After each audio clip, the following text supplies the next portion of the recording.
फैजाबाद धरना कमीशन ने साबिक वजीर आजम शहबाज शरीफ को तलब कर लिया। 3 जनवरी को पेश होकर बयान कलमबंद कराने की हिदायत।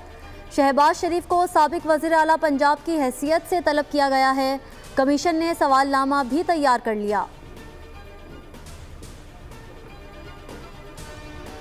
इलेक्शन इंतखाबी शेड्यूल आने से पहले हो चुकी हल्का बंदियों पर होगा। सुप्रीम कोर्ट ने एक बार फिर वाजे कर दिया। NA 165 की हल्काबंदी के खिलाफ दरख्वास्त पर समाअत इलेक्शन कमीशन के बाद तक मुलतवी। दरख्वास्त गुजार ने मौक़िफ़ अपनाया। इलेक्शन कमीशन ने 15 दिसंबर के बाद हमारे खिलाफ फैसला दिया। DG law commission election commission ने बताया हल्काबंदी इलेक्शन शेड्यूल से पहले नोटिफाई हो चुकी थी। अदालत ने जस्टिस मंसूर अली शाह ने दलाइल में कहा नोटिफिकेशन तो 13 दिसंबर का ही बरकरार रखा गया है। हम इस केस में इस वक्त कुछ नहीं कर सकते।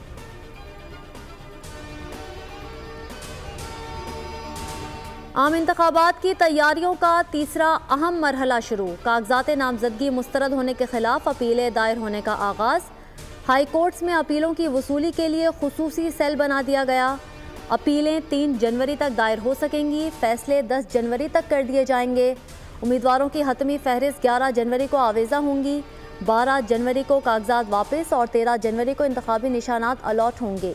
आरोज़ की जानिब से तहरीरी मुसद्दिका फैसले जारी न होने पर अपीलों में ताख़ीर का खदशा।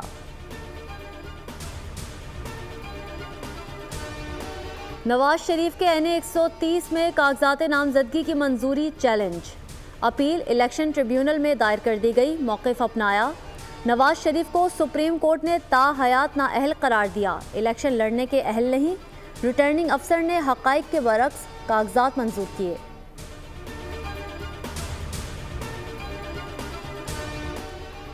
किसे टिकट मिलेगा, कौन हाथ मलेगा, मुस्लिम लीग नून ने फैसले के लिए आला सतह की कमेटी बना दी। नवाज शरीफ कमेटी के सरबराह होंगे। शहबाज शरीफ, मरियम नवाज और दीगर शामिल। कमेटी सूबाई, कौमी और सूबाई असम्बलियों के टिकट जारी करेगी। नवाज शरीफ इंटरव्यूज़ के बाद उम्मीदवार शॉर्ट लिस्ट कर चुके। रवां हफ्ते मुसलसल इजलास होंगे। 12 जनवरी तक इजरा मुकम्मल किया जाएगा।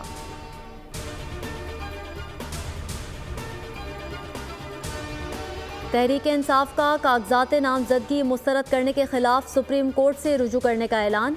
बाबर अवान कहते हैं आइन किसी को इलेक्शन लड़ने से नहीं रोकता। PTI हर हाल में हर कीमत पर इलेक्शन लड़ेगी। यही हमारी स्ट्रैटेजी थी कि हर हलके से अपना उम्मीदवार खड़ा किया जाए।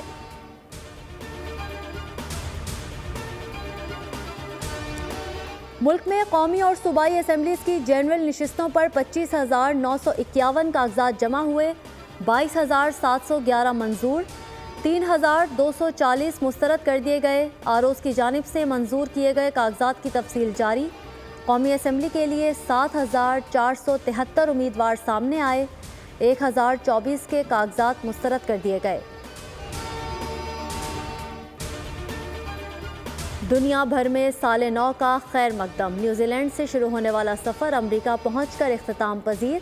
ऑकलैंड में रंगों की बरसात। सिडनी हार्बर पर भी हल्ला गुल्ला। बुर्जुल खलीफा रंगों में नहा गया। हांगकांग के विक्टोरिया हार्बर पर आतिशबाजी।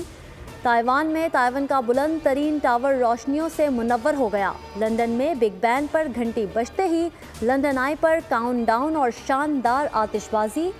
न्यूयॉर्क के टाइम्स स्क्वायर पर नए साल को रिवायती अंदाज में खुशामदीद कहा गया।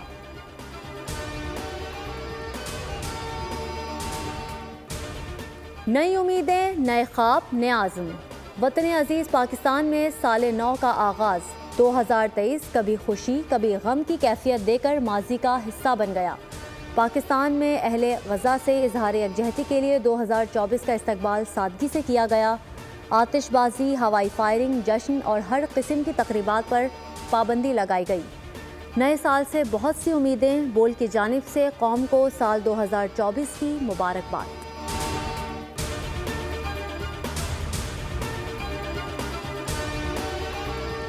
नए साल का पहला कारोबारी दिन। पाकिस्तान स्टॉक मार्केट में तेज़ी का रुझान। कारोबार के दौरान 2000 से ज़ायद पॉइंट्स का इजाफा। 64,000 की हद बहाल। मार्केट 64,400 की सतह पार कर गई।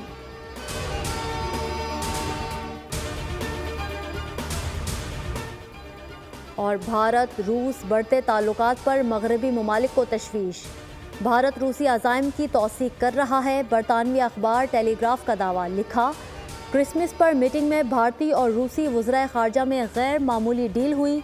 मुश्तरका प्रेस कॉन्फ्रेंस में रूसी वज़ीर ख़ारजा के मगरब के ख़िलाफ़ सख्त अल्फाज पर साथ खड़े भारतीय वज़ीर ख़ारजा के कान पर जूं तक ना रेंगी।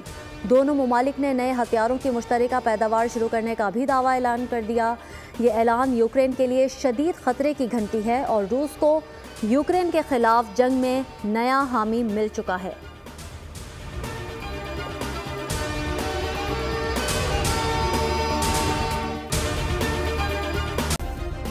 सब्सक्राइब करें और बेल दबाएं ताकि कोई खबर रह न जाए।